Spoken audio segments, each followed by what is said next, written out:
El senador Juan Carlos Romero Hicks ha tenido estudios de licenciatura en Relaciones Industriales por la Universidad de Guanajuato, maestría en Ciencias Sociales por el Southern Oregon State College, maestría en Administración de Negocios también por el Southern Orange State College.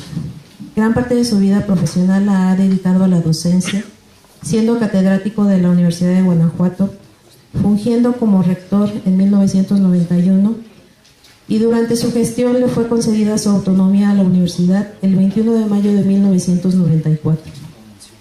En Guanajuato ha desempeñado las funciones de presidente de la Comisión de Educación, secretario de la Comisión de Ciencia y Tecnología, secretario de la Comisión de Relaciones Exteriores América del Norte, integrante de la Comisión de Relaciones Exteriores, integrante de la Comisión Bicameral del Sistema de Bibliotecas del Congreso de la Unión, y dentro de su trayectoria ha sido presidente del Consejo Directivo del Consorcio para la Colaboración de la Educación Superior en América del Norte, presidente de la Organización Universitaria Interamericana, presidente honorario de la Organización Universitaria Interamericana, miembro activo del PAN desde 1999, gobernador de Guanajuato 2000-2006, director general del Consejo Nacional de Ciencia y Tecnología, CONACYT, 2006-2011, actualmente senador por Guanajuato y presidente de la Comisión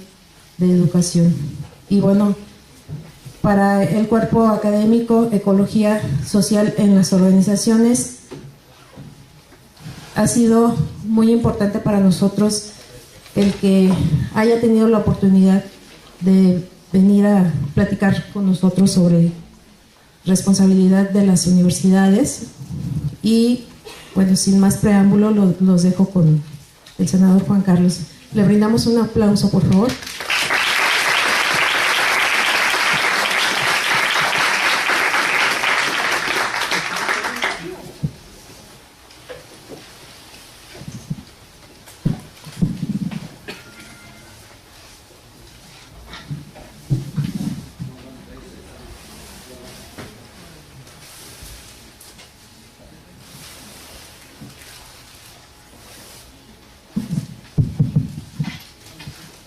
Muy buen día.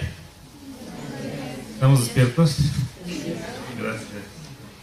Quiero agradecerle a la maestra Alejandra Almanza que nos haya invitado, y a los miembros del cuerpo académico que están presentes. Y el motivo por el cual nos han el día de hoy extendido la posibilidad de estar con ustedes, que queremos hablar del tema de la responsabilidad social de las universidades. Quiero hacer un comentario introductorio antes de proceder a la presentación del tema, con una reflexión y una lamentación del momento que está viviendo el país.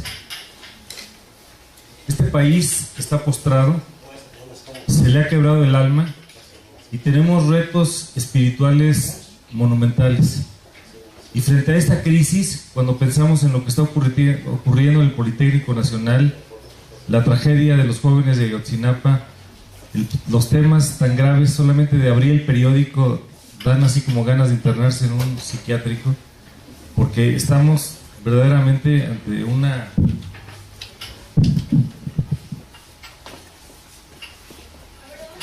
Del otro lado, bueno, de acá, eso de ahí.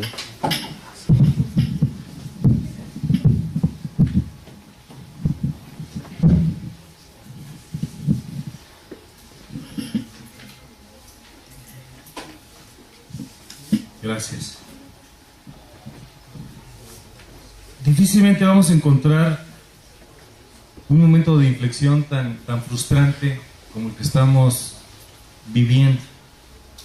Cuando pensamos en los padres de familia que han sufrido la pérdida y todavía la incertidumbre de la vida o de la muerte de sus hijos, hoy, frente a este mundo tan convulsionado, tenemos que regresar a lo que ha hecho grande a este país. Y lo que ha hecho grande a este país es precisamente la fuerza de sus instituciones.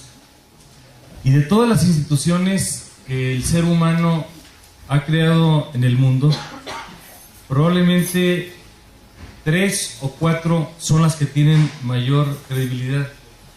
1 es la familia, 2 las universidades, 3 las iglesias y en algunos casos las fuerzas armadas. Hoy quiero hablar de la responsabilidad social de la universidad. Y la palabra responsabilidad viene de darle respuesta a las cosas. Quiero introducir, antes de entrar a la parte social, un poco la historia de cómo surgió la universidad. La universidad en el mundo tiene alrededor de 8 siglos. Y las primeras universidades se hicieron en Europa. Son Bolonia, París, Oxford, Valencia, Salamanca, en España.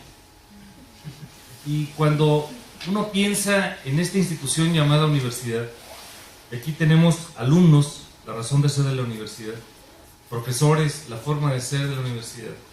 Tenemos que recordar para qué sirve esto. Las primeras universidades tenían generalmente 4 facultades. 1, teología, 2, filosofía, 3, derecho y 4, medicina. Al paso del tiempo, esto ha permeado más allá de la teología, la filosofía, el derecho y la medicina. Y tenemos que saber y preguntarnos, y es curioso, porque los que hemos tenido la fortuna de estudiar en una universidad, a veces no nos hacemos la pregunta de ¿para qué sirve esto? ¿De qué se trata? Y eso es lo que quiero introducir y luego entrar al tema. Una universidad es una institución que crea, comunica y adquiere el conocimiento. Subrayo la parte primero de la creación. La universidad es una institución en donde se investiga y se añaden elementos de conocimiento a lo que teníamos antes.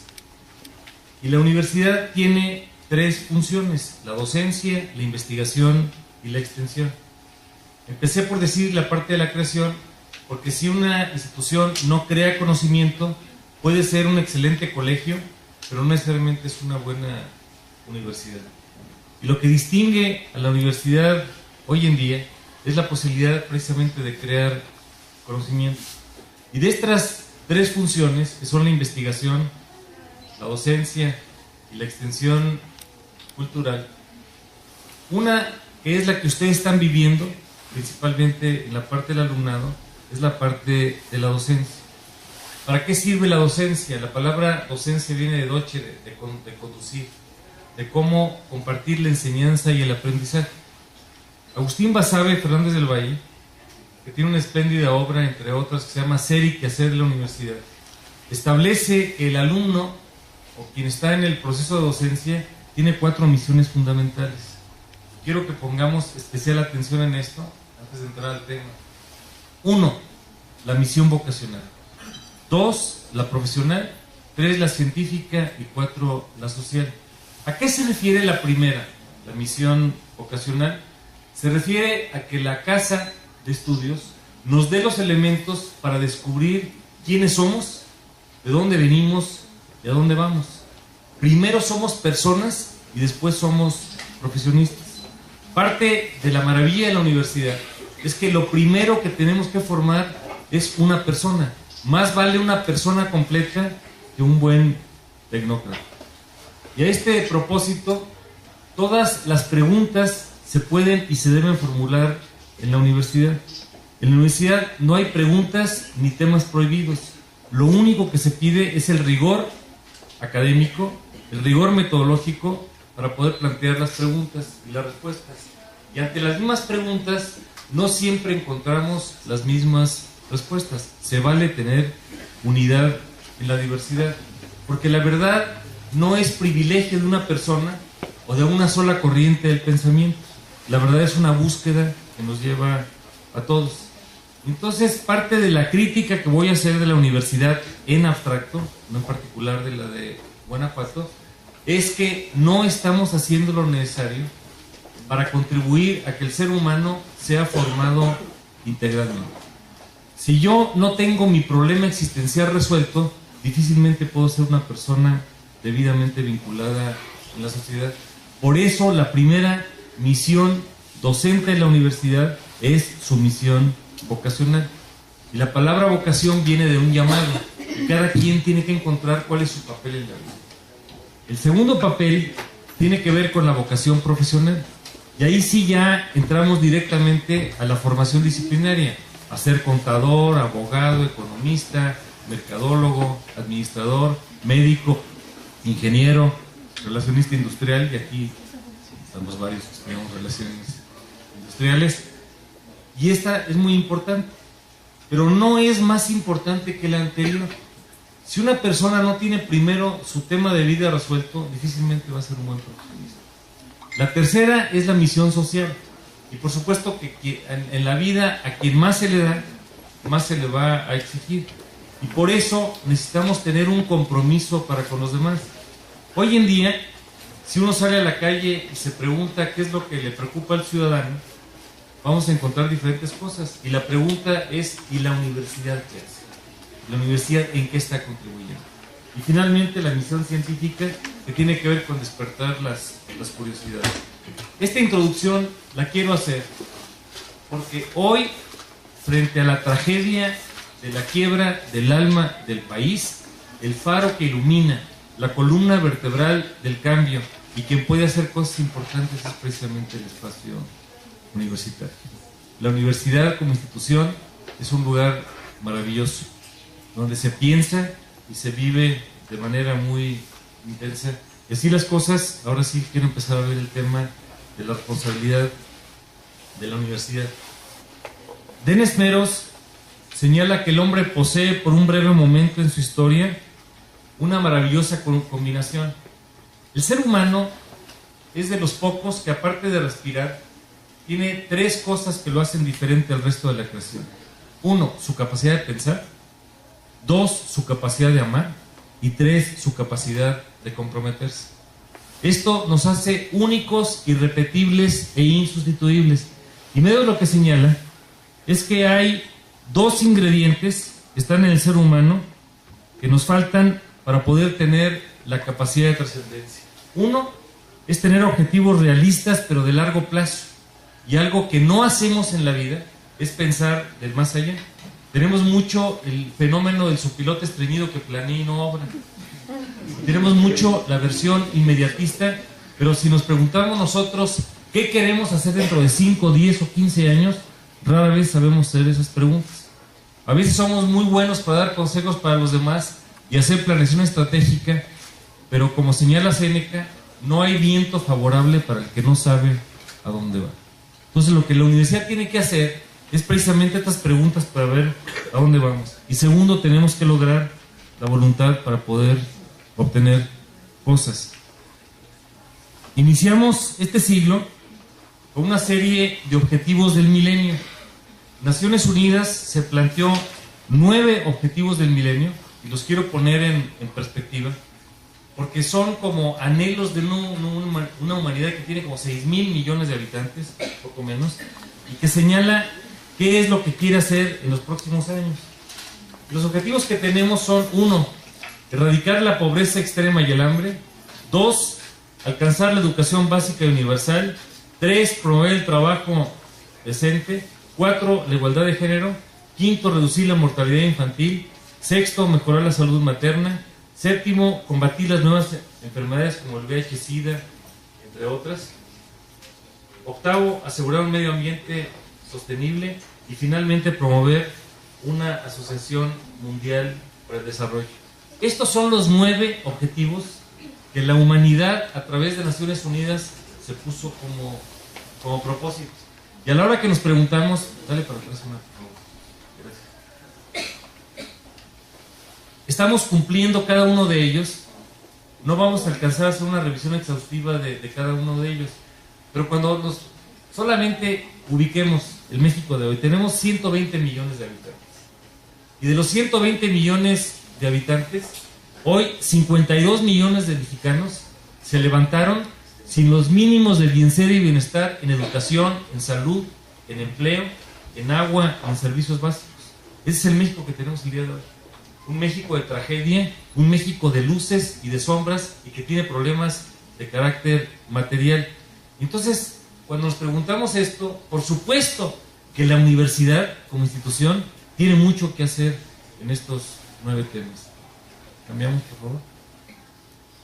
En el caso ya mexicano, el presidente Peña, en su Plan Nacional de Desarrollo, recogiendo en consultas, por acá hay lugares, ¿alguien quiere sentarse? En la consulta que hizo él y personas en las campañas, nos han puesto 5 objetivos como país. 1, tan distante y tan ausente, un México en paz. El tema de la seguridad pública, el tema de la legalidad y el Estado de Derecho, no el Estado de Chueco, como dice Gabriel Said, que es lo que estamos viviendo hoy en día. 2, un México incluyente, que atienda a la pobreza, a la marginación, a la migración, a todos los problemas sociales. 3, un México con una educación de calidad. Y ahí tenemos que reconocer que hay muchas asimetrías en el tema de la calidad educativa. 4, un México próspero en lo económico. Y finalmente, un México con responsabilidad global. Y la palabra responsabilidad, ya aludíamos, viene de darle respuesta a las cosas. Estos 5 propósitos, vivir en paz, atender la pobreza, atender la educación, la economía y ser miembro en el Concierto Internacional de las Naciones, se traduce de una manera muy sencilla, porque si salimos a la calle, al barrio, a la colonia, a la comunidad, y le preguntamos a alguien qué es lo que más le preocupa, vamos a encontrar 3 respuestas. Lo que más le preocupa al mexicano hoy en día es la inseguridad, la pobreza, la economía y el ingreso familiar. Son las 3 respuestas más claras. Y entonces tenemos que hacer una pregunta: ¿cuál es el primer motor o cuál es la causa principal, la causa de origen de todo esto? Y la respuesta es muy grave y muy compleja. Es un tema de estilo. Es un tema de ausencia de valores. Todo lo que tenemos hoy en día de problemas de esto inició porque una persona no tuvo equilibrio familiar, porque no encontró la paz, la verdad, la justicia, el bien ser, la libertad y el bienestar para poder tener un mejor medio. Y por eso las universidades son repositorios espirituales y tenemos que acudir a ellos para plantear diferentes soluciones. Hoy vivimos una nueva sociedad que tiene muchas características. Alguien le llama a la sociedad líquida, ya lo sólido como que no queda claro, todo se va diluyendo. Una sociedad globalizada que comparte diferentes prácticas y que curiosa y paradójicamente nunca habíamos sabido más, pero no somos mejores.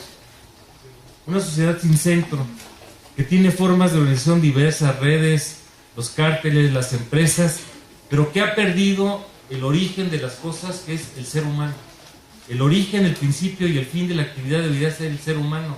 Perdimos el centro y estamos absolutamente divagando. Una sociedad microárquica, porque cada quien tiene un poquito de poder y en eso hemos perdido absolutamente todos. Tenemos microfeudos macrodesintegrados, cada quien tiene su egoteca, cada quien quiere llenar su propia ilusión, pero perdimos el rumbo de lo colectivo. Y finalmente una sociedad hiperconectada. Pero aquí entra nuevamente la parte de la dualidad. Hoy sabemos más de los demás, pero no estamos más cerca de ellos. Y cuando vemos estas cosas, es como, por ejemplo, el otro día me llegaba un meme, y esto es la vida de todos los días. Dicen que la vida es lo que transcurre entre el tiempo que uno prende y apaga su celular, pues es la vida. Y entonces la pregunta era si el celular iba a la izquierda o a la derecha de la mesa, junto a los instrumentos de la comida. Ahí me tocó estar hace pocos años en el Museo Pompidou en Francia, y algo que me llamó mucho la atención, y yo ahora también soy adicto a estas cosas. O sea, había 4 jóvenes que estuvieron conviviendo con su máquina 4 horas, y no exagero si la convivencia entre ellos duró más de 10 minutos. Estábamos prendidos a esto. O sea, hemos perdido la ubicación de las cosas.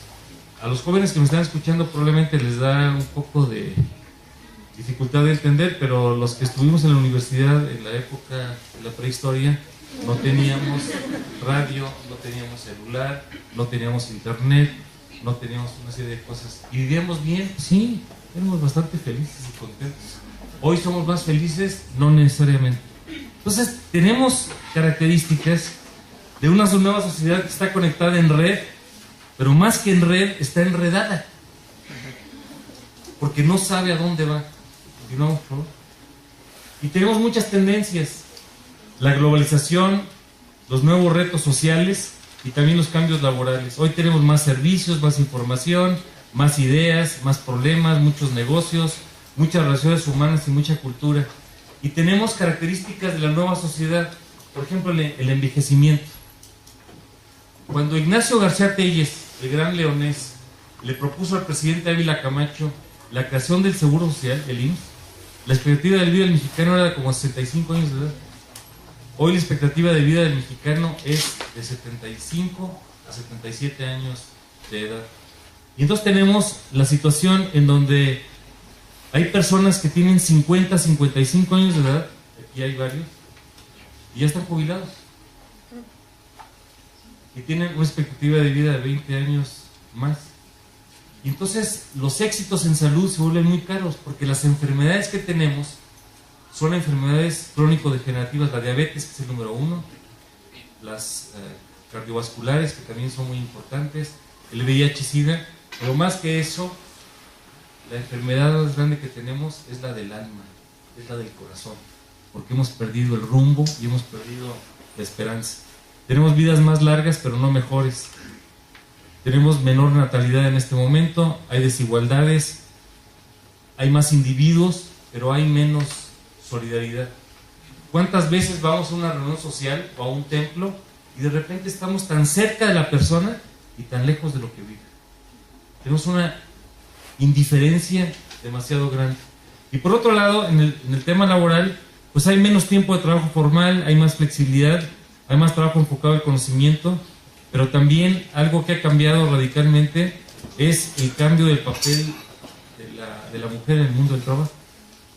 Cuando yo entré a la Universidad de Guanajuato como alumno en la prehistoria hace 42 años, alrededor del 10% de la población era femenina. Hoy en día la población es un espejo de lo que es la realidad, es como 52% femenina y 48% masculina. Pero también la gran diferencia que había era el papel que desempeñábamos todos nosotros. En este país, ser madre es un papel de tiempo completo. Ser padre es una chambita de tiempo parcial. No se comparte de manera plena. Y no me canso de citar con frecuencia la frase del psicoanalista mexicano Santiago Ramírez, que el mexicano tiene ausencia de padre, exceso de madre y abundancia de hermano. Esa risa que nos da, nos debe de provocar también un poco de reflexión, porque todavía en este país tenemos problemas muy graves. El 20% de las familias son encabezadas por madre solamente, que por diferentes razones no tiene el apoyo para sacar adelante la tarea. Frente a todo este drama, pues ¿qué papel nos toca realizar? Hay pobreza, hay discriminación, hay miedo, hay frustración. Pues parte de la tesis que hoy queremos presentar es precisamente educar para el bien común. Continuamos. Y frente a eso, ante los retos del milenio, los 5 retos del plan de desarrollo, etcétera, ¿para qué sirve entonces la universidad? La universidad es una institución, y es una institución de Agustín Basabe, de estudiantes y maestros que por la investigación y la docencia se ordenan a la contemplación de la verdad, a la unidad del conocimiento y la preparación de personas para el bien común. Aquí, ¿qué es lo que destaca la definición? ¿Quiénes son los elementos de la universidad? Su razón de ser, sus alumnos. Su forma de ser, sus profesores. ¿Y cuáles son los valores de la universidad? La verdad. Y esto tiene que hacerse en un espacio de libertad para buscar el bien común. No el mal común ni el bien particular, el bien común. Y frente a esto, la universidad es un lugar de encuentro de personas y de conceptos. He tenido el privilegio de estar cerca de la universidad prácticamente toda mi vida. Y estoy al igual que usted es consciente, que probablemente uno de los lugares de mayor transformación del mundo es la universidad. No hay alumno que haya ingresado a una universidad y concluido la carrera, o aunque no la logre concluir, que sea la misma persona. La universidad nos transforma, la universidad nos forma, la universidad nos deja muchas dudas para seguirlas atendiendo en el futuro. Y frente a esto, la universidad tiene 3 misiones que ya platicábamos. 1, la investigación. 2, la docencia. Y 3, la difusión del conocimiento. En la parte de la investigación, el valor fundamental es encontrar la verdad. Y la investigación es muy importante en la universidad. Quien crea que tiene todas las respuestas, mejor que se archive y se retire. El mundo de la universidad tiene como 3 partes. 1, la creación del conocimiento. 2, la recreación de ese conocimiento. Y 3, la extensión de ese conocimiento. La maravilla de nosotros es que somos diferentes como seres humanos. No aprendemos de manera igual. Luego entonces, lo que tenemos que cultivar es este espacio de ciencia libre y de ciencia dirigida. La dirigida es la que pueda ser pertinente, pero no dejar preguntas sin atender. Muchas veces en el espacio de la universidad nos guardamos las preguntas, es un error. No hay preguntas tontas, hay respuestas tontas o respuestas inútiles. No hay preguntas tontas. Y en el espacio del conocimiento, estoy usando por ejemplo en este momento un láser. Cuando Townsend, en los años 60, estaba investigando el láser, nadie le quería publicar sus artículos porque eran inútiles. Cuando Richard Ernst estaba descubriendo la resonancia magnética, tampoco le hacían caso. Hoy la resonancia magnética es parte del corazón de la vida, prácticamente de la medicina y muchos temas adicionales. Entonces, parte de todo eso tiene que ver con el propósito de ir al encuentro de la verdad. Si yo en la universidad creo que lo sé todo, nada más vengo como esponja a absorber, pero no hago preguntas, no dialogo y no voy al encuentro, no estoy cumpliendo como una persona universitaria. Y en esto es parte fundamental de la universidad. El fundador de la Universidad de Guanajuato, Armando Olivares, tiene una frase maravillosa entre muchas que está en el patio, en el edificio de las Purain de Terracana, y dice lo siguiente: toda casa de estudios debe ser como un resonador potente que registre las más pequeñas vibraciones que provienen de todos los rumbos del destino del hombre. Esa es la universidad. Es una casa de resonancia, es una casa de búsqueda, es una casa de encuentro, una casa de preguntas y de algunas respuestas preliminares. La otra parte tiene que ver con la parte de la docencia. Y ya insistí en la reflexión inicial que la docencia tiene 4 partes: la vocacional, la profesional, la social y la científica. Y finalmente viene el hecho de que lo que se descubre en la universidad no se queda en la universidad. La verdad que no trasciende en obras es estéril, es infecunda. Luego entonces lo que se descubre en la universidad se tiene que extender. Probablemente por el grado de desarrollo de las universidades no estamos tan acostumbrados a la parte de la investigación, porque la parte principal de presupuesto y de actividad se da en el marco de la docencia. Y la docencia no es un lugar donde alguien enseña y el otro aprende. La docencia es una facilitación de procesos. En el mejor de los casos, y a veces no lo es, el maestro es el alumno más aventajado de la vida. Voy a poner un ejemplo extremo de un lugar aspiracional: la Universidad de Cambridge. Cambridge tiene 87 premios Nobel. Y Cambridge desarrolló en el mundo varias cosas muy valiosas. Por ejemplo, Newton fue alumno y profesor de Cambridge. Darwin. Uno va a la biblioteca y puede ver en la biblioteca de Cambridge las hojitas de papel donde en la parte de atrás se ven las caricaturas o los diseños con los que Darwin jugaba con sus hijos.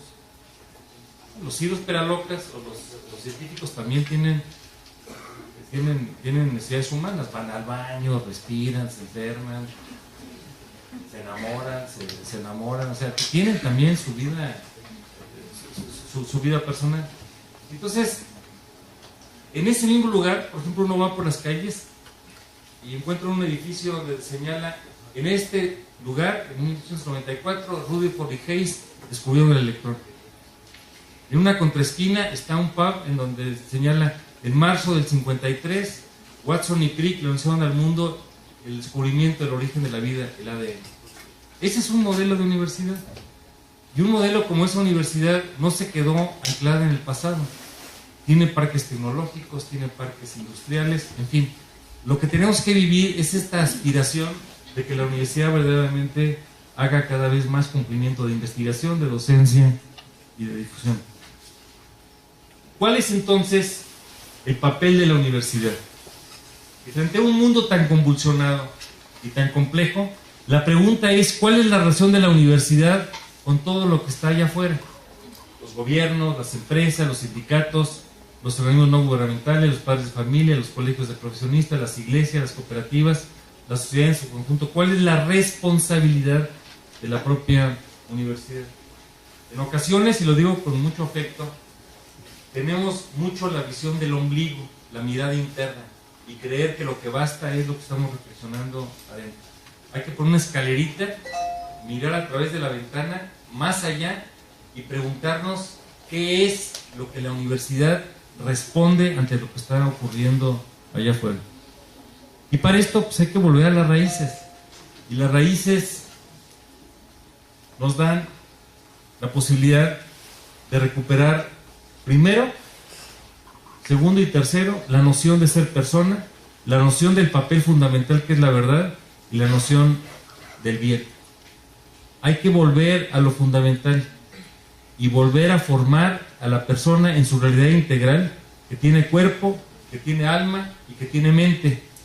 Podemos o no encontrar las mismas conclusiones, pero sí tenemos las mismas preguntas y tenemos el derecho y la obligación de investigarlas. Hay que recuperar la noción del valor de la verdad y hay que recuperar la noción del bien. En el caso de la verdad y el bien, pues son dos cosas o dos valores estrictamente humanos. La naturaleza, por los que creemos en Dios, nos dieron la inteligencia para buscar la verdad y nos dieron la voluntad para practicar el bien. Eso nos hace diferentes del resto de la creación. Esta frase de los griegos de que el hombre es un animal racional, a veces hay que ponerlo entre comillas, porque damos la impresión de que no lo somos. La inteligencia es un atributo fundamental y nos tiene que llevar a la verdad, y la voluntad nos tiene que llevar precisamente a la construcción del bien. Y junto con esto, pues ahora vamos a entrar a ver en el plano social cuál es la responsabilidad social de la universidad. Cuando hablamos de definiciones, en los tiempos más recientes, cuando se escucha la frase responsabilidad social, generalmente pensamos en la empresa. Y si bien la responsabilidad se equipara a la empresa, se debe de extender a todas las organizaciones, porque toda organización humana tiene un fin específico, tiene una naturaleza que le es propia, sea la familia, el sindicato, la cooperativa, la empresa, un partido político. Toda institución tiene un objetivo que dar, y a ese propósito se ha generado recientemente una corriente de la responsabilidad social de la universidad. Y aunque siga relacionado con riqueza y retorno de inversión y conceptos económicos, poco a poco va permeando la intención de que la universidad no tiene que ver solamente en lo interno, tiene que ver su responsabilidad colectiva. Cambiamos, por favor. Algunos acuerdos en las definiciones. Hay quien considera que es un sinónimo de sostenibilidad. Y esto implica que instituciones como organismos no gubernamentales, empresas, medios de comunicación, ciudadanos, deben responder satisfactoriamente a los demás mediante diferentes formas, y entre esas un planteamiento estratégico. De hecho, hoy se habla, por ejemplo, del concepto de un ciudadano corporativo. Ejemplo, una empresa no solamente produce bienes y servicios, tiene que tener una responsabilidad con el medio ambiente, con la comunidad, porque genera empleos, porque tiene muchas cosas que ver. Y aquí quiero regresar a un concepto que en ocasiones olvidamos. Cuando pensamos en educación, no hay que pensar solamente en la escuela. Hoy Naciones Unidas, a través de UNESCO, Naciones Unidas para Educación, Ciencia y Cultura, reconoce que la educación es durante y para toda la vida. ¿Dónde aprendemos? En todo el espectro social. Y la primera escuela de la vida no es la escuela donde ingresamos a preescolar o primaria, es la familia. Y sigue siendo después el barrio, la colonia, la comunidad, etc. Y para los que egresan de la universidad, una vez que se logra eso, tenemos que recordar que no terminó el proceso educativo, porque sigue siendo un proceso de formación continua. Entonces, lo que tenemos que recuperar es la idea de que todas las organizaciones tienen precisamente esa responsabilidad. Perdón que aluda a un ejemplo, pero en 2012 y en 2000, cuando me tocó salir a la calle para buscar el respaldo ciudadano para cargos de elección popular, algo que me llamaba mucho la atención, y me sigue llamando, y frustrado por no haberlo corregido del todo, es que hay una escuela, y si uno ve el radio a 500 metros, 1 kilómetro a la redonda, encontramos basureros, encontramos condiciones sociales indeseables, y parece ser que la escuela está así como en un espacio aislado. O vemos empresas que no tienen ese concepto. Si partimos del principio de que todo el espacio social es educativo, pues entonces, ¿para qué cerrar las escuelas? Las escuelas, sea desde preescolar, primaria, secundaria o prepa, deberían estar abiertas de las 6 de la mañana a las 12 de la noche, los 7 días de la semana. Y si una empresa tiene espacios culturales y deportivos, puede abrirse para hacer eso. Pero no, pensamos de manera muy cuadrada en horarios sumamente restringidos. Sobre los enfoques de la responsabilidad social, pues hay sobre todo 3. Uno, así de medio romántico, de buena voluntad y de filantropía. Porque yo quiero quedar bien, o simplemente porque quiero expiar mis culpas, o porque quiero lavar mi conciencia, me dedico a temas que en México son poco comunes. 2, de democracia y participación, y 3, de viabilidad. Estos 2 son los más importantes. El sector empresarial y todo el tejido social, y sobre todo la parte de sostenibilidad, tiene que ver mucho con el impacto, particularmente el tema del medio ambiente, pero no puede circunscribirse solamente al medio ambiente. ¿Cambiamos? Hay que ir más allá de la sostenibilidad, porque se queda corto, y hay que replantearlo y tener una visión más integral, y por eso el enfoque que proponemos es el enfoque del bien común como valor. ¿Y cuál es el enfoque del bien común? En el humanismo clásico, la persona tiene dignidad y tiene una parte como individuo y otra parte social. Y la parte de la noción del bien común tiene que ver con el hecho de que somos miembros de una colectividad donde pertenecemos todos, y que no es la suma de bienes individuales, es más una suma de valores que tiene que ver no solamente con lo personal, sino también con lo trascendente. En el caso de, por ejemplo, de Grecia, Aristóteles le da una noción ética, que no es lo mismo que moral, y consiste esencialmente en crear condiciones comunes, tanto de orden material como de orden espiritual, que permiten el mayor desarrollo. La parte espiritual puede no entenderse necesariamente de manera común, pero es fundamental, porque el ser humano es una persona trascendente, y la mayor parte de los hombres y mujeres tienen esa noción de trascendencia. Hay una definición de Eugenio Pacelli que señala que el bien común abarca el conjunto de condiciones de la vida social en las cuales los hombres, las familias y asociaciones pueden lograr con mayor plenitud y facilidad su propia perfección. Es decir, es un espacio, es una búsqueda para que el ser humano busque su propia perfección. No es una forma de perfección común, porque la perfección es una búsqueda. ¿Quién es Eugenio Pacelli? Pío XII. Estoy hablando de situaciones que no son ni siquiera recientes. Estamos hablando del Papa, que fue la cabeza de la Iglesia Católica durante la Segunda Guerra Mundial.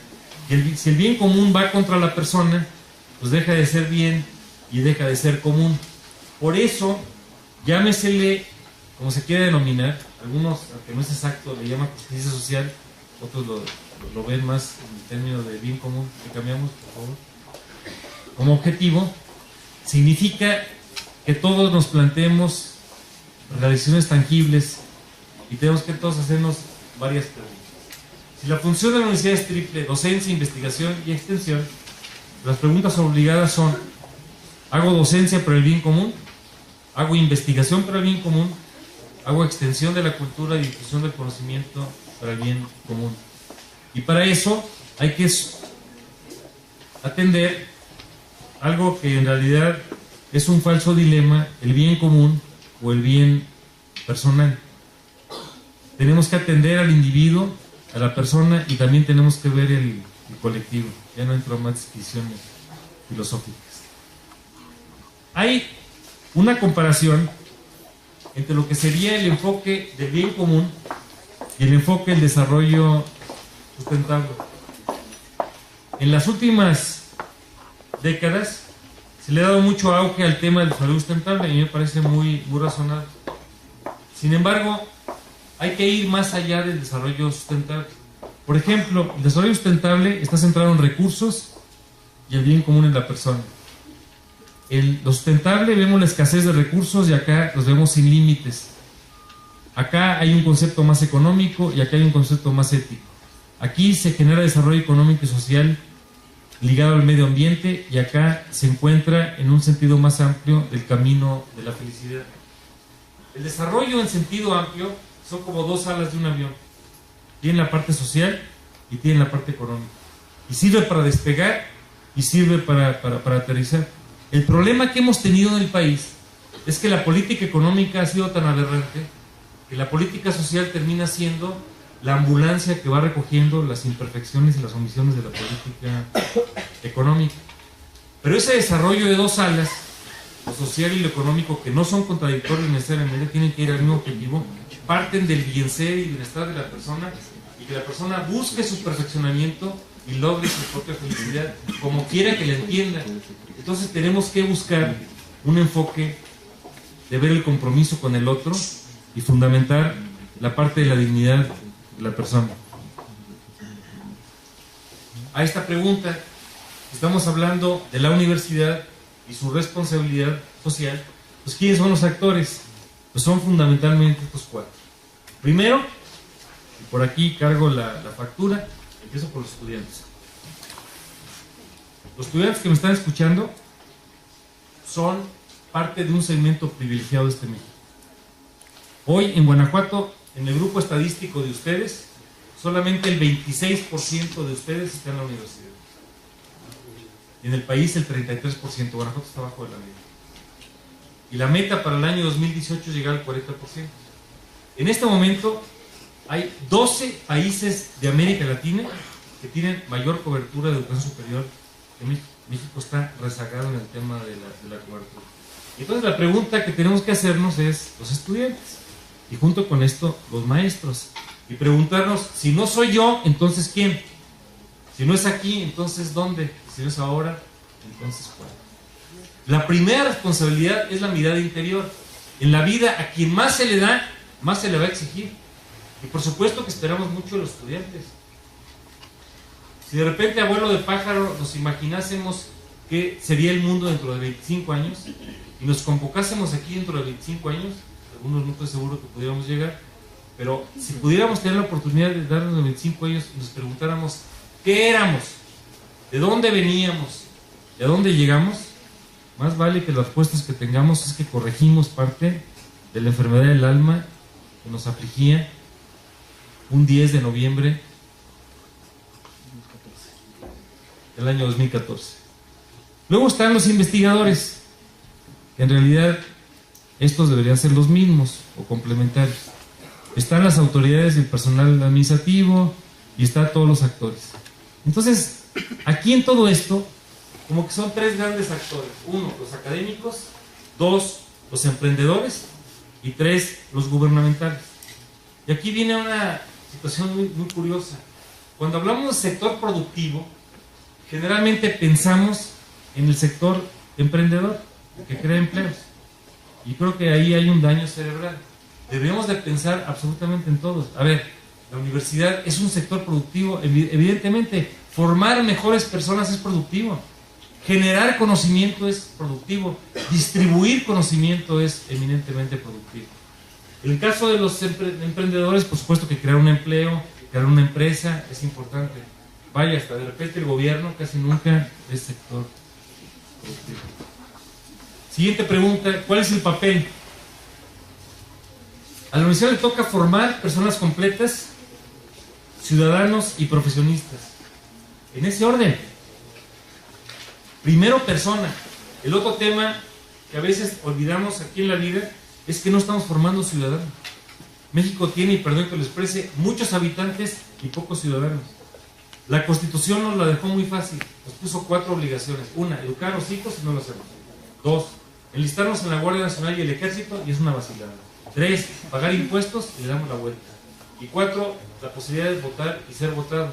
Necesitamos hacer un ejercicio pleno de ciudadanía. Todas las sociedades que han tenido un desarrollo importante es porque la ciudadanía es preponderante. Más sociedad y menos gobierno. Hoy lo que tenemos en un país como nosotros es que los partidos políticos han secuestrado, todos han secuestrado el quehacer público y el gobierno parece que es el que va a resolver todo. Y eso no está ocurriendo. Porque el gobierno tiene 6 velocidades de respuesta. Lento, más lento, parón, reversa, dormido y muerto. Y no responde. ¿Pero por qué es así? Porque falta ciudadanía. Y porque requerimos mejores profesionistas. Luego, la otra parte del papel es la investigación. Que en la medida de lo posible, esa investigación sea socialmente útil. Pero no condicionada. En la universidad no puede haber temas prohibidos. Hoy una pregunta puede ser absolutamente irrelevante. Y el día de mañana puede ser el corazón de una de las grandes soluciones. A Einstein no lo aceptaban en la universidad porque lo que preguntaba era irrelevante. Pues no hay preguntas irrelevantes. Finalmente, hay que...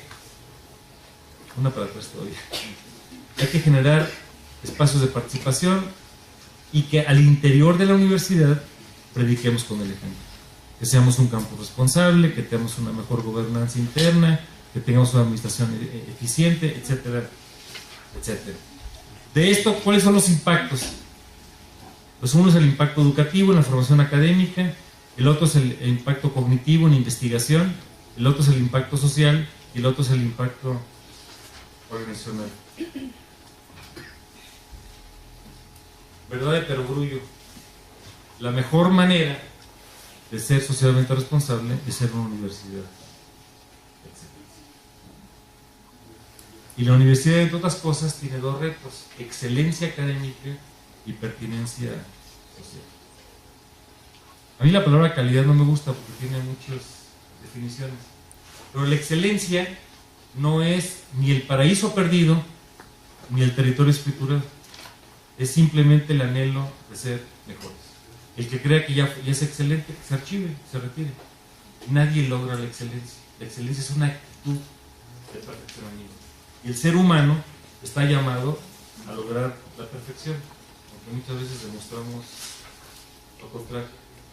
Para poder lograr esto, nosotros proponemos que para ser una buena universidad, o una universidad en búsqueda de excelencia, se requieren 8 cosas. 1, un buen modelo educativo, los mejores profesores, los mejores alumnos, la mejor infraestructura, el mejor financiamiento, la mejor vinculación, buena gestión y buena gobernanza. Repasémoslo brevemente, cada uno de ellos. Primero, el modelo educativo. Este es el año del centenario del nacimiento de Octavio Paz y de varios pensadores muy reconocidos en el mundo. Y hay que recordar, en el modelo educativo, que todo empieza por la persona y sus dimensiones de persona, social y trascendente. Que el modelo debe propiciar el aprendizaje, que debe integrar conocimientos, que debe ser dinámico, que debe fomentar la inteligencia para buscar la verdad, la voluntad para practicar el bien, la afectividad para practicar el amor, etcétera, etcétera. Hay que formar ciudadanía y demás. Traigo en la lámina una frase extraordinaria de Octavio Paz y que tiene que ver con el aspecto de lo que debemos de lograr. Cito a Octavio Paz: si nuestro mundo ha de recobrar la salud, la cura debe ser dual. La regeneración política incluye la resurrección del amor. Ambas, amor y política, requieren del retorno a una noción clave sobre la que se fundó la civilización: la razón. Esta expresión monumental de Octavio Paz de alguna manera diagnostica y describe la tragedia que estamos viviendo en este momento en el país. En el modelo educativo, seguimos, hay que recordar que se forma el ser humano como un todo, que está integrado, que es integral, que incluye valores, que incluye métodos, y que sobre todo tiene que tener varias formas de encuentro. Lo digo con mucho respeto, pero pocas veces se discute en el interior de la universidad cuál es el modelo educativo. Y no hay modelo perfecto.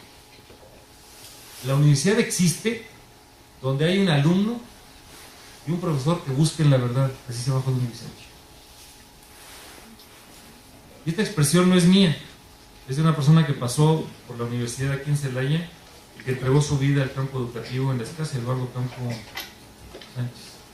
Eduardo Campo, que fue un luchador social, un maestro extraordinario, que dirigió la antigua Escase en algún momento de su vida, en su etapa final de vida, señalaba precisamente eso, que el papel de la universidad era ese diálogo y ese encuentro de preguntas y respuestas. Pero para que eso ocurra, hay que cambiar el modelo, el paradigma tradicional. ¿Cuál es el modelo tradicional de enseñanza-aprendizaje? Pues que uno enseña y el otro aprende. Eso ya no funciona. El día de mañana, ya empezamos a verlo, uno va a las universidades más desarrolladas del mundo, ya no hay un edificio que se llame biblioteca. Son recursos tecnológicos de información. El día de mañana, y ya desde el día de hoy, encontramos que universidades muy prestigiadas como Harvard, y como Yale, y Stanford, y Chicago, y otras que tienen en línea sus cursos.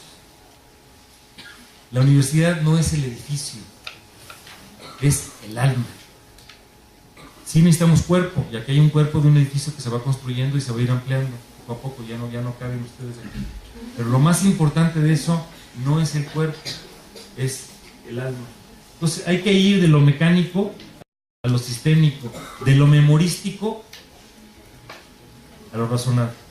¿De qué sirve, por ejemplo, que alguien recite el teorema de Pitágoras? La hipotenusa es la suma del cuadrado, etcétera, etcétera. Es decir, para nada.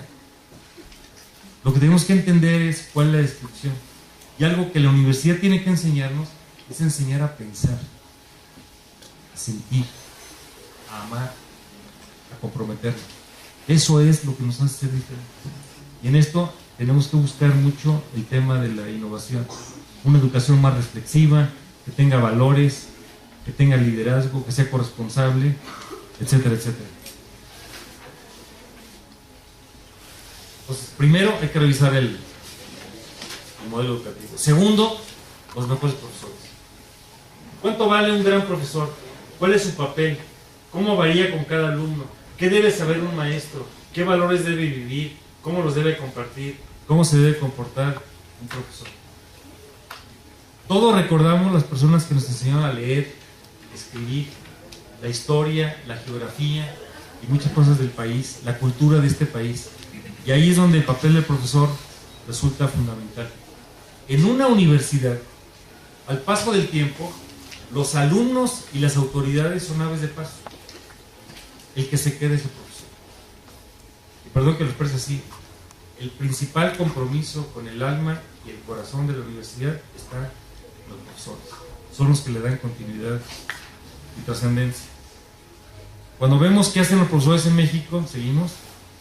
Parte de esto tiene que ver con cuál es la producción científica.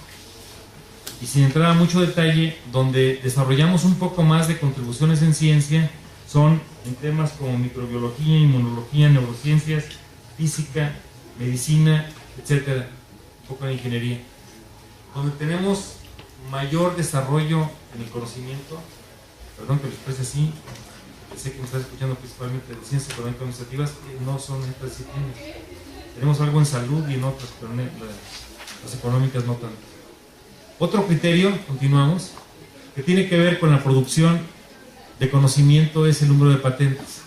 En México, en el 2012, se registraron 12.330 patentes. Pero ojo, aquí viene la mala noticia. De mexicanos solamente 280. Y ahí sí tiene que ver con el tema del conocimiento y de la empresa. Los productos más importantes de un profesor son sus publicaciones y sus patentes. Y en patentes estamos en la norma. Microsoft y estas empresas solas desarrollan al año más de 2.500 patentes. Tan solo ellas.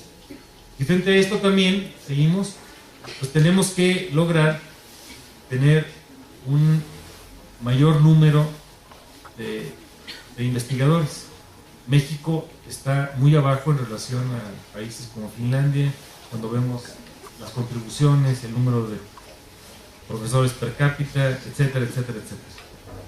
El tema son investigadores, es un mecanismo que reconoce al mexicano, lo certifica. Tiene como 22,000 miembros del sistema. Y para darnos una idea del contraste que tenemos, en la parte privada solamente está el 3,5% de la población en 42 universidades. La Universidad de Guanajuato debe tener como 300 miembros del Sistema Nacional de Investigadores, números redondos, no traigo la cifra actualizada, pero para que nos una idea de quién es quién. O sea, de 22,000 que hay en el país, alrededor de 300 están en la Universidad de Guanajuato. El otro concepto que tiene que ver es con lo siguiente. Si estamos hablando de que la universidad tiene que crear conocimiento, pues tenemos que tener una gestión del conocimiento. Y ese conocimiento que se crea, que se acumula, tiene que repartirse. Y esa distribución pasa por aspectos en donde tenemos que ir generando canales y generando formas para ir haciendo la gestión de este descubrimiento y la distribución del mismo. ¿Continuamos? Esto son el tercero, buenos alumnos. Algo que a mí enorgullece, entre otras cosas, es que el alumno de esta universidad no entró por resortes invisibles. Ustedes tienen mérito y capacidad.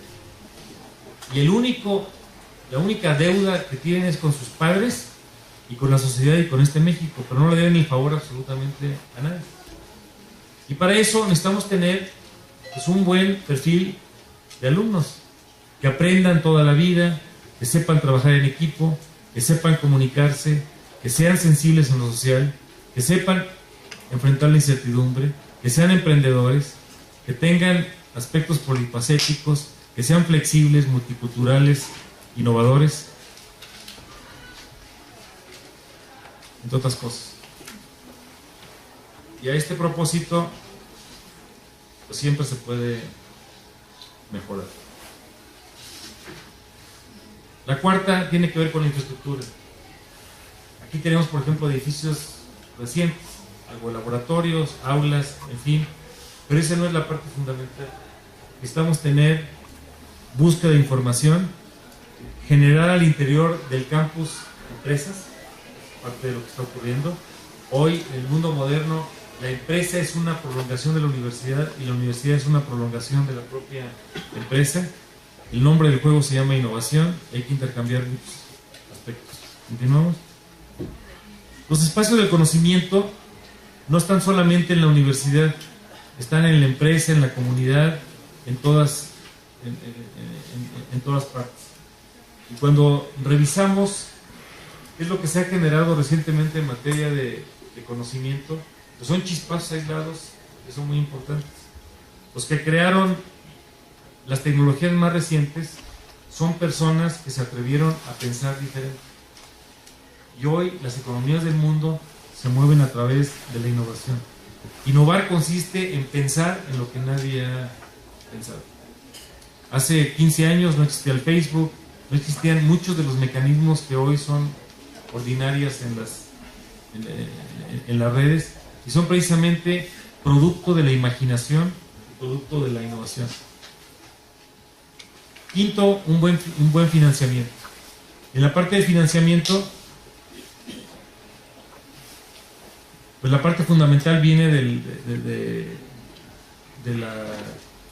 la parte fiscal del gobierno, algo viene de fondos privados, algo viene de la empresa, y algo a lo que no estamos acostumbrados como país y no hemos avanzado mucho es que la educación pública particularmente tenga fondos privados. La mayor parte de la responsabilidad o de la carga viene de fondos públicos, y ahí tenemos mucho por lograr. Continuamos. Los países de la OCDE, el gasto por alumno es como de $14,000. En México, el promedio del gasto anual está en una cantidad cerca de 8,000. Veamos la diferencia de todo esto. Claro, Indonesia está un poco más abajo, pero en todo esto, los países de la OCDE no estamos logrando el gasto suficiente. Continuamos. El otro, y sobre todo por el tipo de carreras que ustedes están cursando, es un buen modelo de vinculación. Y para eso las preguntas que tenemos que hacernos es qué le preocupa al mundo y qué estamos haciendo. ¿Cuáles son los temas que preocupan de manera académica en muchos lugares? Y esta lista que tengo no es exhaustiva. La cadena agua, cambio climático, biodiversidad, las nuevas energías, las nuevas enfermedades, los desastres naturales, la economía, la innovación, que sean más competitivas, el Estado de Derecho, un Estado de chueco, como dice Gabriel Zahir, la pobreza y la desigualdad, la violencia, la alimentación, la migración, la inclusión, la convivencia. Tan simple y tan complejo como lo siguiente. Aquí hay una lista de 12 o 13 cosas. Hagamos una matriz y preguntemos, en docencia, ¿qué estamos haciendo? En investigación, en extensión. Y donde haya espacios de enriquecimiento, vamos a entrarle.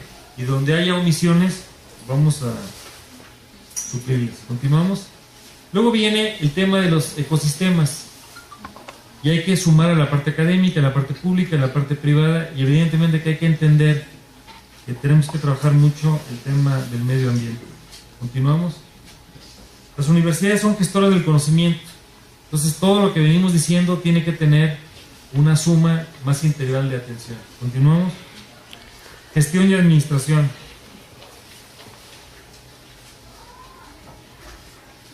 Seguimos. Hay un modelo de Kaufman que señala que para que esto funcione, simplemente lo que hay que hacer es aplicar el método científico. Y el método científico nos establece, como todos sabemos, es identificar las necesidades y los problemas, las soluciones, estrategias, etcétera, etcétera, para que la administración pueda funcionar. Necesitamos pensar también en una universidad emprendedora. Hay una serie de personas que piensan como que si la universidad se convierte en emprendedora, como que se prostituye. Pero no es así. Lo que sí tenemos que hacer es no perder la dignidad, pero sí entender que la universidad tiene que entrar a todos los espacios. Hay una anécdota que platica en la Universidad Nacional de que fue el presidente de la Madrid a un instituto de física y empezó a preguntar cosas diferentes. Le dijeron que estamos haciendo X, Y, Z, O, P, Q, y se atrevió a preguntar, oye, esto, dijo el presidente, ¿y esto para qué sirve? Y entonces le contestaron a la universidad, no, pues es una universidad, aquí somos fenicios, nosotros somos misioneros, no somos fenicios, sería tanto como prostituirnos. Y el presidente les dijo que se prostituyen, porque lo que tenemos que buscar es un nuevo modelo, donde la empresa sea, junto con la universidad, más competitiva, que sea innovadora, que atienda demandas, que tenga mayor capacidad de gestión, etcétera, etcétera, etcétera. Y finalmente, esta evaluación pues pasa por el aprendizaje, pasa por la planeación y por muchas funciones. Continuamos. Por último, la gobernanza, que es la parte de la vida interior. Y aquí lo que requerimos es pensar al interior del campus en una administración más eficiente, que se involucren todos los actores, que haya estrategia, que haya enfoque de bien común y que haya un enfoque de mutuo aprendizaje. Continuamos. Pero más allá de eso, con esto ya termino, si hay ánimo y tiempo para el diálogo, con mucho gusto nos quedamos. Empezamos diciendo que el mundo tiene una crisis profunda y que los referentes éticos se han disuelto en el aire. Las universidades entonces no tienen derecho a renunciar a buscar nuevos modelos éticos que guíen el actuar, y la viabilidad consiste en construir un pacto ético en este momento. El país tiene tres crisis fundamentales. Una, la crisis de valores. Dos, la crisis de la confianza. Y tres, la crisis de la indiferencia. Y las tres van conectadas. Esta frase tan inexacta que señala de que todo en exceso es malo no es correcto. Yo no conozco a alguien que tenga exceso de amor, exceso de verdad, exceso de justicia o exceso de libertad con responsabilidad. Y me pregunto cuánto vale la verdad en este país. Y si un político habla, ¿ustedes le creen? Cuando un académico habla, ¿le creen? A sus padres, a sus tíos, a sus abuelos, a sus clérigos. Hemos quebrado la parte fundamental, que es la de los valores. Y durante muchos años, señalaba don Pablo Latapí, el ilustre educador que murió hace poco tiempo, México confundió educación laica con educación carente de valores. El tema fundamental es de valores.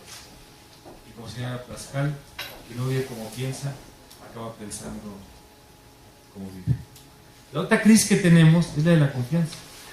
La palabra confianza es eso, es yo te doy mi fianza, yo te deposito en ti mi sueño, mi anhelo, mi proyecto de vida. Y tenemos una crisis en la familia, en las iglesias, en el sector público de confianza. Simplemente basta con abrir el periódico y en cualquier momento preguntarnos qué es lo que podríamos estar haciendo de manera diferente. Y la tercera tiene que ver con la indiferencia. Cuando escuchamos lo que pasa en Ayotzinapa, lo que pasa en el Politécnico Nacional, o lo que pasa en la Sierra de Oaxaca o en la Sierra de Chiapas, ¿realmente nos conmovemos ante ese dolor? ¿Estamos comprometidos? Como señalábamos del mundo de la universidad, pues se remite a 4 preguntas fundamentales. 1, ¿qué criticas? ¿Qué has hecho? Así nada. ¿Qué propones y a qué te comprometes? Esa es la actitud de la universidad. Y eso pasa por una crítica informada, libre, plural, propositiva y sensible. Y tenemos que regresar a lo que ha hecho grande este país. Por eso, gran parte del presente y del futuro de este país pasa por la universidad. Esa es la universidad. El lugar social de la verdad, donde se cultivan el arte, la ciencia y las humanidades sin segundas intenciones. Y por eso, continuamos, la viabilidad del futuro pues pasa por una frase, y esta es una frase de un alumno de la universidad que se acaba de graduar de la carrera de Relaciones Industriales.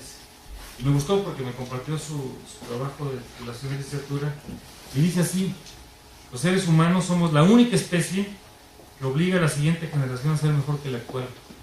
La contribución de la educación superior debe ser ayudar a tratar de tener una sociedad más equilibrada, más justa y libre, con mayores capacidades de desarrollo para los individuos y para el conjunto de ellos. Héctor Pérez López es originario de Tepic, Nayarit, y vino a completar su educación en Guanajuato. Es uno de los mejores alumnos de su generación. Esa es la universidad, el lugar donde la utopía se convierte en realidad. Por eso, ser universitario es un privilegio y no es una medallita de condecoración, es por el contrario un compromiso para construir un mundo diferente. Termino diciendo, la diferencia entre lo que somos y lo que queremos ser es el tamaño de los ideales. ¿Cuánto vale mi sueño? ¿Cuánto vale mi utopía? ¿Cuánto vale mi esperanza? Muchas gracias.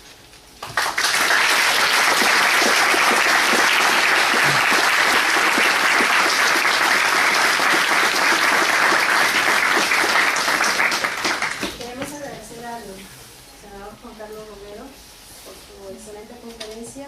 Y pues abrimos el espacio para preguntas y respuestas, si quiere comenzar alguien.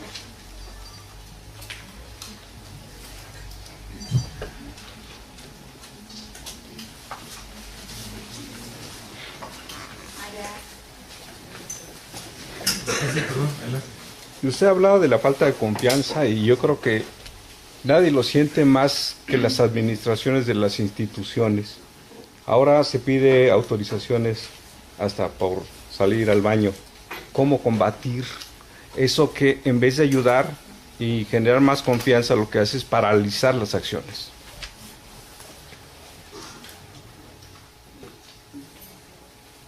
En todas las organizaciones humanas hay una cultura organizacional. Y la cultura organizacional se tiene que construir, se tiene que adaptar. Tiene que tener valores, conductas y actitudes. Y en todas las universidades del mundo hay una tentación muy grande para que la parte académica no siempre sea la que tiene mayor peso, que sea la parte de la administración. Yo tuve el privilegio de ser rector de esta casa, es el cargo de mayor distinción que he tenido en mi vida, aparte de ser profesor. Decíamos que adjetivo mata sustantivo, formó una mata neurona y burocracia mata académica. Esa es una situación interna de construcción que evidentemente yo lo he visto cuando las personas pasan de un cargo a ser autoridad. En ocasiones, cuando no vemos orden, la tentación es muy grande para convertir la anarquía en normas muy severas. Pues aunque no estoy contestando y no tengo la respuesta, se construye en un mundo diferente. Hay una escuela aquí en la universidad en donde los alumnos a veces no llegan a clase, nunca tienen puentes, los pueden ver todo el fin de semana trabajando a altas horas de la noche, días largos y noches más largas, porque han venido construyendo ese espacio de confianza entre todos ellos. Y los profesores no les preocupa si el alumno llega, el alumno no llega a la clase, porque sabe que al final lo que va a entregar es ese producto. Pero todo esto pues, está en el tema de la fragilidad humana, y por eso cuando hablemos de gobernanza al interior de una institución hay que darle el peso. En el mundo normal, si cada quien cumple derechos y obligaciones, alumnos y maestros, el papel de la autoridad es casi invisible, porque las personas somos maduras y sabemos lo que tenemos que hacer. Pero cuando hay fragilidades o cuando hay tentaciones, las cosas se sucumben. Se remite a otra cosa, y no estoy contestando la pregunta, además de 1, 2, 3, 4. Si la universidad no busca el saber, sino busca el poder, perdió el foco. La universidad tiene que buscar ser ese repositorio moral. Entonces hay que darle el papel que cada quien tiene. Hay que reivindicar siempre que la academia está por encima de la administración. Y si hay temas de confianza, pues la cadena es tan fuerte como el eslabón más débil. Hay que construirla entre todos y preguntarnos qué hemos hecho, qué hemos dejado de hacer. Sí, por favor. Licenciado, antes que nada quiero felicitarlo por su excelente charla y felicitarme a mí mismo y a todos por el hecho de estar aquí. Usted ha dicho que se le ha quebrado el alma a México, pero el alma es el alma de todos los mexicanos. Entonces necesitamos precisamente tratar de aliviar esa alma. ¿Qué nos recomienda? Usted lo dijo perfectamente, está muy claro, muchas cosas, pero como que siempre somos independientes de lo que sucede en la realidad. ¿Cómo podemos sensibilizar a los universitarios, una gran familia universitaria, ese planteamiento de volver a nuestras raíces? ¿Qué nos puede decir? Cuando ingresamos a la universidad, a veces lo que nos falta es hacer un proceso de integración. Lo digo con mucho respeto, pero en muchos años de vida aquí en la universidad me ha tocado hablar con profesores y alumnos y les pregunto ¿qué es la universidad? Y no hay una respuesta. El alumno cree que la universidad es obtener un grado académico y no es eso. Por eso subrayé en mi primera reflexión la parte vocacional, la parte científica, la parte social y desde luego la parte profesional. Tenemos que regresar a revisar el modelo y recordar que primero formamos personas y luego ciudadanos y finalmente profesionistas. La Universidad Mexicana ha sucumbido demasiado a la tentación del enfoque profesionalizante. Yo no estoy en contra de eso, pero ese es el complemento. Al rato lo que tenemos es lo que decía Ortega y Gasset, el hombre bárbaro, el médico que solamente sabe de medicina y no sabe de economía, no sabe de sociología, no sabe de cultura, no sabe de artes.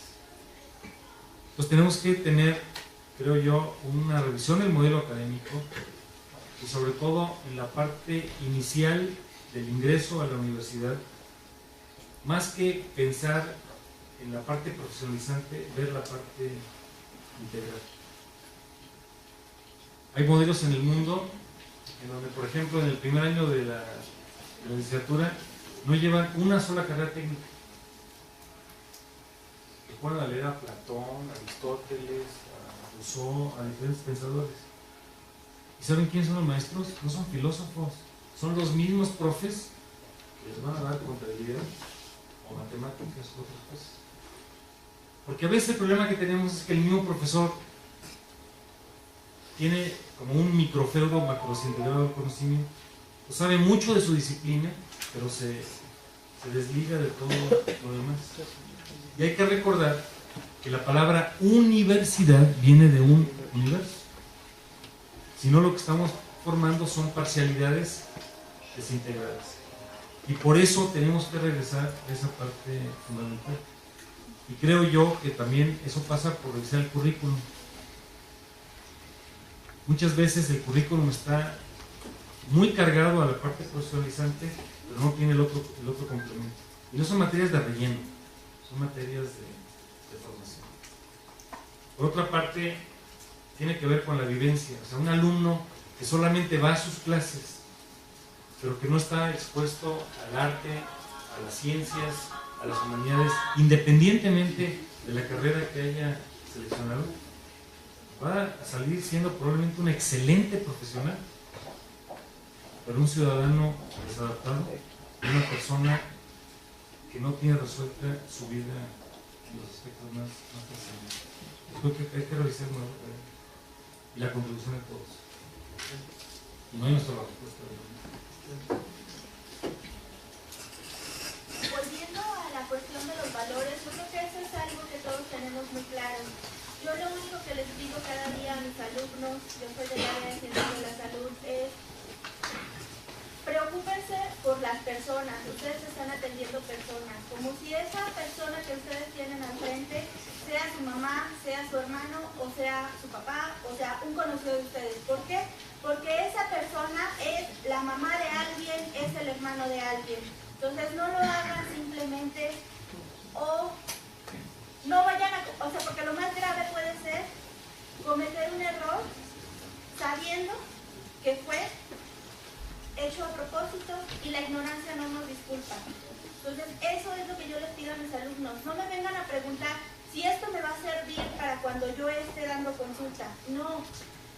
Aprende todo lo que puedas aprender, porque es muy grave en el momento en que estés ya de manera profesional frente a una persona y digas, esto lo tenía que haber sabido o esto me lo tuvo que haber enseñado tal o cual profesor. Si no te lo enseñaron en las aulas, también es obligación de uno ser autodidacta. Y la otra cosa que yo les digo es, pregúntense cada noche si pueden dormir tranquilo con lo que hicieron o dejaron de hacer en el día. Primera reflexión.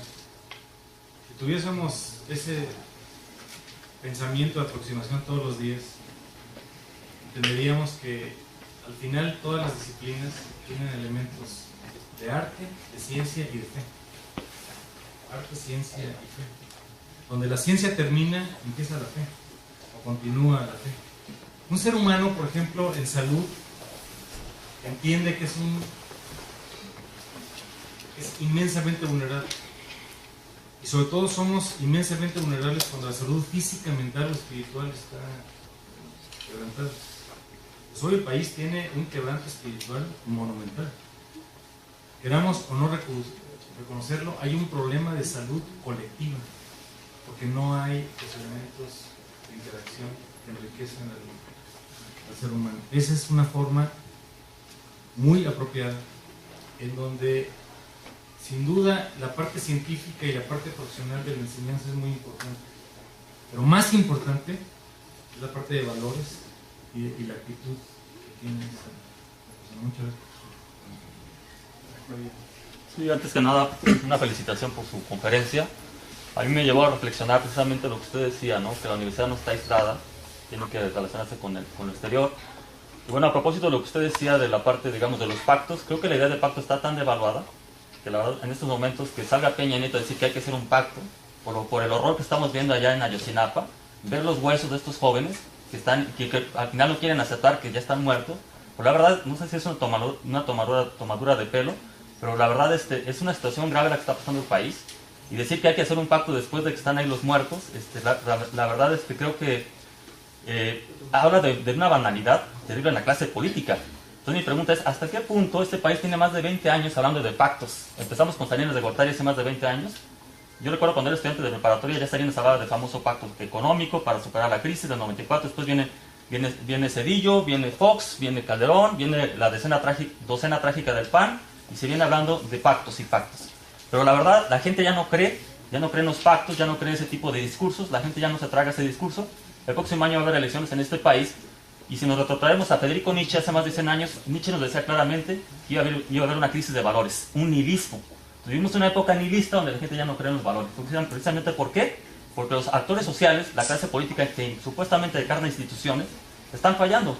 Falla el presidente de la República, falla la PGR, falla la universidad cuando no tiene que atender lo que tiene que atender, como ustedes decían en su esquema. Entonces estamos en una crisis de valores, en un nihilismo. Y la pregunta es hasta qué punto, cuando la ciudadanía hace arte, obviamente va a haber cambios radicales. Más allá del discurso, digamos, trascendental de bien común que usted plantea desde su línea política, que es muy respetable, creo que tenemos que ver una situación de desigualdad muy fuerte aquí. Yo por ahí vi un cuadro que usted habla del desarrollo sustentable y luego menciona el bien común. A lo mejor no comparto muchas ideas de las que usted plantea en su cuadro, porque obviamente hay que analizarlas con pluma. Entonces yo creo que la idea es así como replantear para dónde va el país, si hay un proyecto de futuro de largo plazo, más allá de 6 años de lo que es el gobierno de este priista que está gobernando este país. Y la pregunta es, ¿cómo? Pues obviamente rescatar esos valores, pero no sin entrar mucho en la parte religiosa, que a mí me preocupa mucho. Aquí en Celaya, aquí tenemos más conventos religiosos, más iglesias que museos de ciencia y tecnología. ¿Cómo queremos que estos jóvenes despertar ese espíritu socrático, ese espíritu de Albert Einstein, ese espíritu de Charles Darwin en estos jóvenes que están aquí, si precisamente en Celaya no existe mucho la educación, digamos, científica, artística, y se hace muy poco? Entonces la pregunta sería, ¿cómo rescatar esos valores artísticos, como nos planteaba Nietzsche, ¿no? Los valores éticos, pero cuestionando precisamente esa hipocresía que tenemos como sociedad, que ahorita se está manifestando de una forma brutal, con ese famoso pacto que está convocando Peña Nieto. Entonces yo no sé a dónde nos lleva ese pacto, si la clase política está fallando, y el próximo año a ver cómo nos va en las elecciones, ¿no? Muchas gracias. Esta pregunta es muy atractiva y muy provocadora. Está bien, porque estamos en la universidad. El pacto social, de una u otra manera, está en la Constitución del país. Ahí están una serie de anhelos, y lo que tenemos que hacer es pedirle a cada quien que cumpla lo que le corresponde. A la clase gubernamental, sin duda. Al ciudadano, sin duda. Al padre de familia y al universitario. Coincido en la expresión de que no estamos para convocar a un pacto, como lo estaba planteando recientemente el presidente Peña. El pacto ya está en los documentos. Sin embargo, es sano construir 3 cosas: acuerdos, instituciones y legalidad. Acuerdos. Tenemos que tener una agenda de país compartida. Tenemos que identificar cuáles son los problemas más grandes del país y cuál es la agenda que vamos a construir entre todos nosotros.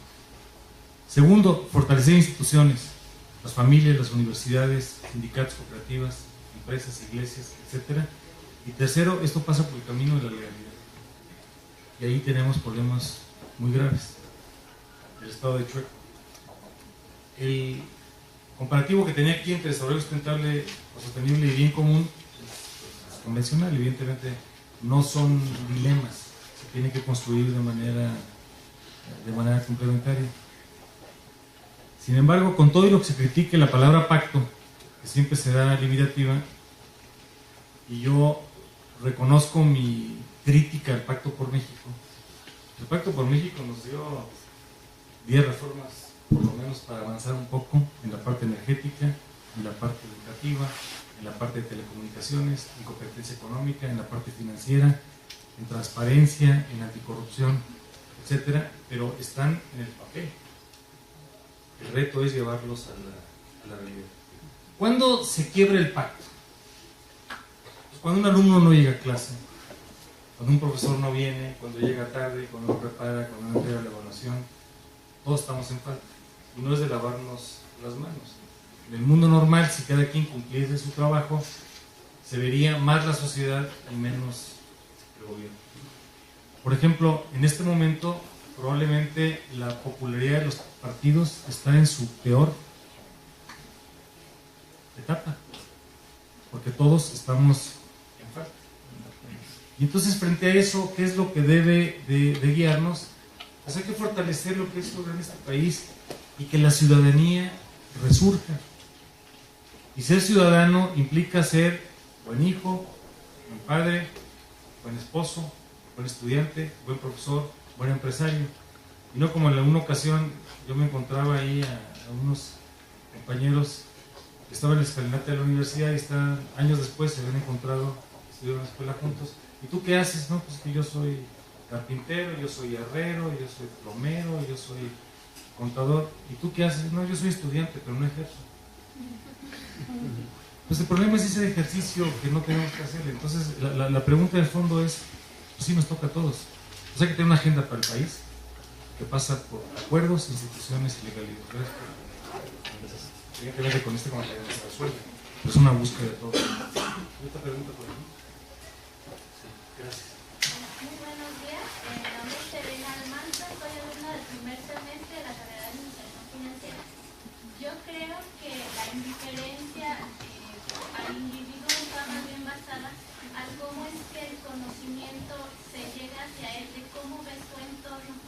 Y mi pregunta es ¿cómo cree usted cuál es el nivel que usted cree que se puede llegar de conocimiento al nivel de indiferencia entre las personas? ¿Y cómo podríamos, no sé, evitarlo? O sea, unirnos más como sociedad. Gracias por la pregunta. La solidaridad es el rostro social del amor. Cuando uno escucha a los demás y logra empatía, que es pensar y sentir como el otro, no puede odiar. Cuando comprendes a una persona, no la puedes odiar. Podrás reprobar lo que está haciendo o lo que está dejando de hacer, pero no puedes odiar. Entonces el reto está cómo convertir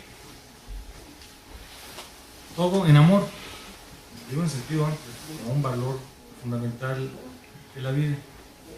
Y esto tiene que ver con la manera en que nos relacionamos unos con otros. A veces lo que cultivamos más es la egoteca individual, el proyecto colectivo. Y por eso tenemos que construir espacios de comunidad. Y aunque parezca obvio, el sentido común, que es el menos común de los sentidos, comunidad es una unidad común. Y en eso tenemos que construir algo que no mencioné hoy, es el concepto de una universidad globalizada. A través de las redes y a través de las interacciones, hoy tenemos la manera de saber, por ejemplo, un estudiante de Finlandia o un estudiante de Filipinas o un estudiante de Argelia, qué es lo que está viviendo y pensando cuando está estudiando la misma disciplina que nosotros. Sea de salud, filosofía o de ciencias económico-administrativas. Ese mundo de la universidad global tenemos que abrirlo. Pero lo que sí tenemos que subrayar es que el diseño curricular tiene que modificarse. Y también lo que tenemos que modificar es a la persona. Y probablemente uno de los retos más grandes es que en todas las reformas académicas que se hacen en las universidades, generalmente terminan en papel porque no transforman el alma del profesor. Si el profesor no cambia su manera de ser, su manera de conducirse frente a grupos, si no entiende que si cada persona es única, irrepetible e instituible, todavía con mayor razón, nunca hay dos grupos iguales. Voy a decir algo sin pretender ofender. Es como la diferencia entre antigüedad y experiencia. Antigüedad es cuántos años llevas aquí, experiencia es que has contribuido. No es lo mismo la experiencia de un año repetida 20 veces a 20 años de experiencia.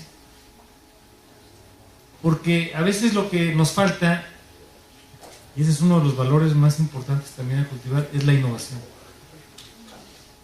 Lo que yo presenté en el ciclo pasado en el curso X, ¿cómo lo puedo hacer más estimulante, más atractivo, o cómo lo puedo presentar de manera diferente? Lo más cómodo es volver a repetir lo mismo. Lo mismo pasa con los alumnos, los conocemos. Oye, tal profesor, pásame los apuntes del semestre pasado, y pásame los ensayos, y pásame los exámenes, y una serie de cosas. Se vale como un atajo para avanzar, pero no para declinar. Lo importante es obtener buenas calificaciones, que nos repruebe la vida. Lo importante es hacer el máximo esfuerzo. Y ese esfuerzo se representa en esa construcción de comunidad. No tiene que ver lo que yo trataba de decir: los mejores alumnos, los mejores profesores y la mejor administración. Por ejemplo, nosotros conocemos el plan de estudios de la normal de Ayotzinapa. Sabemos de la vida personal de ellos. Esa información está disponible. Y es donde la indiferencia y la falta de solidaridad nos gana. Hemos platicado con alumnos del Politécnico para saber por qué 15 alumnos lo representan cuando hay 175,000 alumnos. Y si esos 15 realmente representan, eso son preguntas, no afirmaciones. Si esos 15 alumnos están llenos de cuentos públicos, representan a toda una comunidad de 175,000. ¿Por qué pararon el Politécnico por una supuesta reforma académica? Y los tenemos aquí a 300 kilómetros o a menos de distancia. Es donde señalo, es la tragedia de la cercanía y de la distancia. Sabemos más, pero no somos mejores. Porque perdimos la capacidad de identificarnos con los demás. Y somos tan pobres que lo único que buscamos es dinero y poder. Esas son las dos motivaciones de la clase política principales que tenemos que atajar: dinero y poder. Los tenemos que convertir el ser alumno, el ser maestro, el ser político en una especie de un privilegio de ser. No servirse, un privilegio para ser. Veo caras de cansancio. Yo quiero agradecerles la invitación. Si hemos dejado más dudas, vamos en ruta. Ese es el mundo de la universidad. Esa es la maravilla de la universidad. Nadie es el único, ni el más privilegiado, ni el que lo sabe todo. Es un mundo de búsqueda. Y por eso es el lema de la universidad. En la búsqueda de la verdad, parecemos libres. Muchísimas gracias.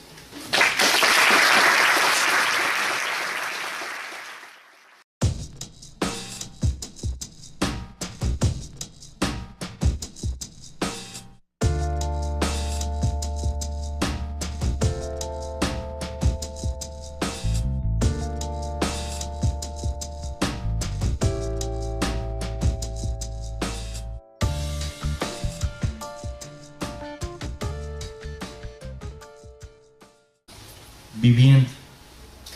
Cuando pensamos en los padres de familia que han sufrido la pérdida y todavía la incertidumbre de la vida o de la muerte de sus hijos, hoy, frente a este mundo tan convulsionado, tenemos que regresar a lo que ha hecho grande a este país. Y lo que ha hecho grande a este país es precisamente la fuerza de sus instituciones. Y de todas las instituciones que el ser humano ha creado en el mundo, probablemente 3 o 4 son las que tienen mayor credibilidad. 1 es la familia, 2 las universidades, 3 las iglesias y en algunos casos las Fuerzas Armadas. Hoy quiero hablar de la responsabilidad social de la universidad. Y la palabra responsabilidad viene de darle respuesta a las cosas. Quiero introducir, antes de entrar a la parte social, un poco la historia de cómo surgió la universidad. La universidad en el mundo tiene alrededor de 8 siglos. Y las primeras universidades se hicieron en Europa. Son Bolonia, París, Oxford, Valencia, Salamanca, en España.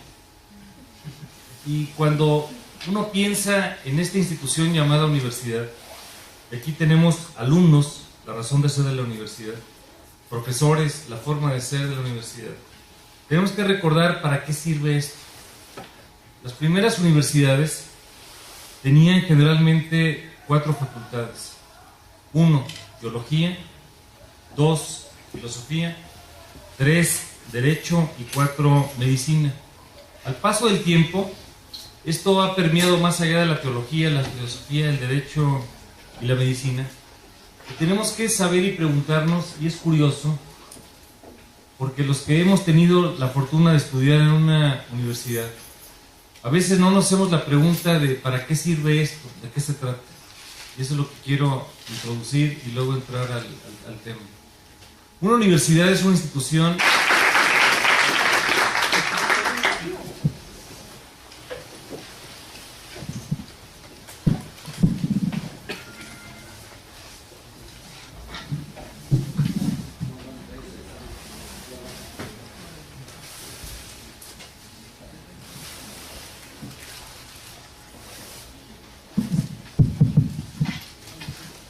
Muy buen día. ¿Estamos despiertos?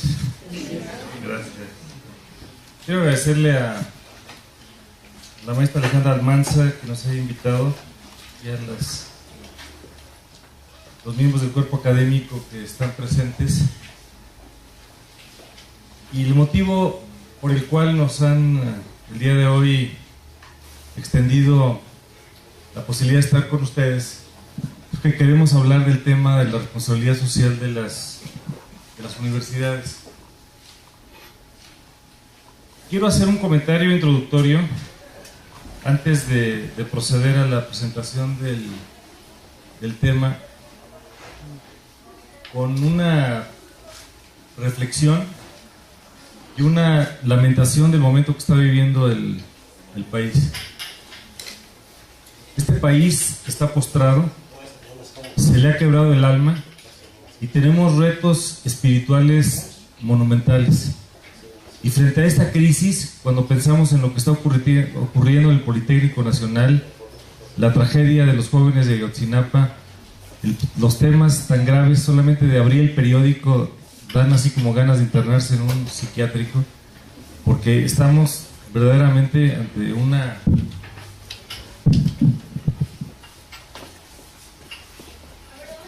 del otro lado, bueno, de acá, eso de ahí.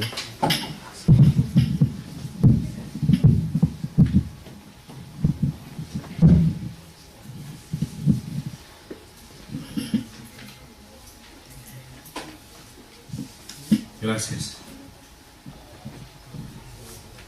Difícilmente vamos a encontrar un momento de inflexión tan frustrante como el que estamos en unidad en la diversidad, porque la verdad no es privilegio de una persona o de una sola corriente del pensamiento.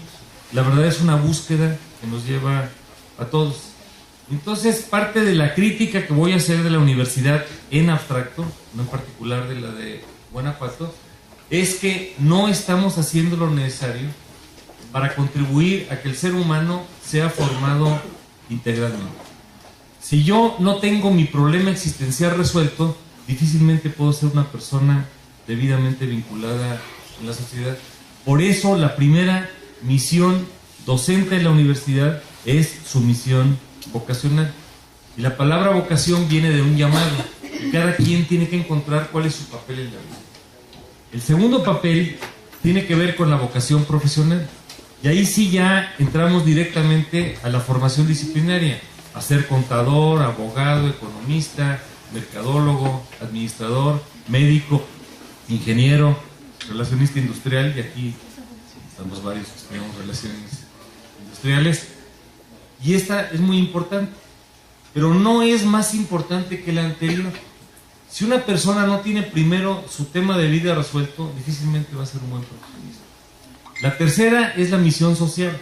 Y por supuesto que en la vida a quien más se le da, más se le va a exigir. Y por eso necesitamos tener un compromiso para con los demás. Hoy en día, si uno sale a la calle y se pregunta qué es lo que le preocupa al ciudadano, vamos a encontrar diferentes cosas. Y la pregunta es, ¿y la universidad qué hace? ¿La universidad en qué está contribuyendo? Y finalmente la misión científica, que tiene que ver con despertar las curiosidades. Esta introducción la quiero hacer porque hoy, frente a la tragedia de la quiebra del alma del país, el faro que ilumina, la columna vertebral del cambio y quien puede hacer cosas importantes es precisamente el espacio universitario. La universidad como institución es un lugar maravilloso, donde se piensa y se vive de manera muy intensa. Y así las cosas, ahora sí quiero empezar a ver el tema de la responsabilidad de la universidad.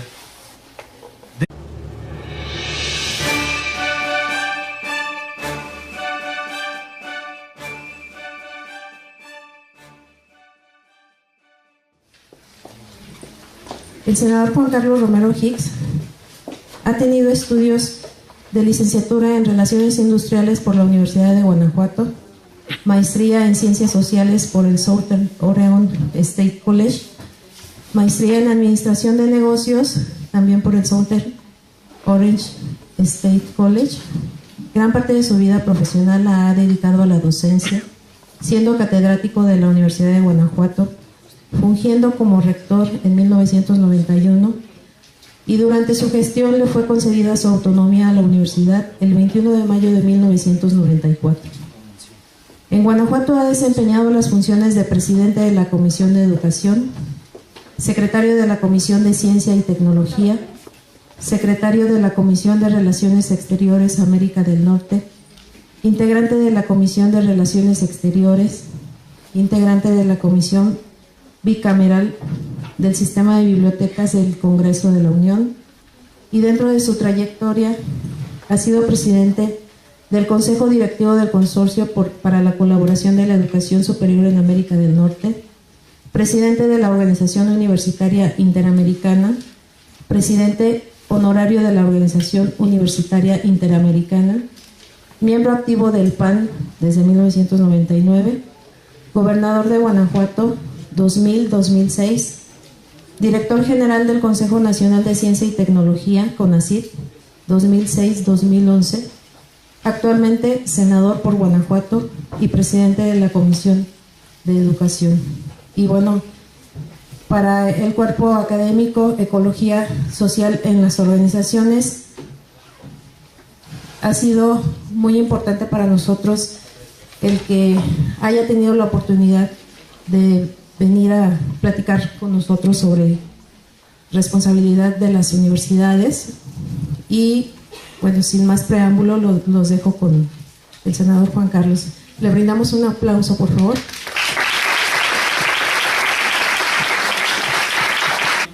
Que crea, comunica y adquiere el conocimiento. Subrayo la parte primero de la creación. La universidad es una institución en donde se investiga y se añaden elementos de conocimiento a lo que teníamos antes. Y la universidad tiene tres funciones: la docencia, la investigación y la extensión. Empecé por decir la parte de la creación, porque si una institución no crea conocimiento, puede ser un excelente colegio, pero no necesariamente es una buena universidad. Y lo que distingue a la universidad hoy en día es la posibilidad precisamente de crear conocimiento. Y de estas tres funciones, que son la investigación, la docencia y la extensión cultural, Una, que es la que ustedes están viviendo, principalmente en la parte del alumnado, es la parte de la docencia. ¿Para qué sirve la docencia? La palabra docencia viene de doce, de conducir, de cómo compartir la enseñanza y el aprendizaje.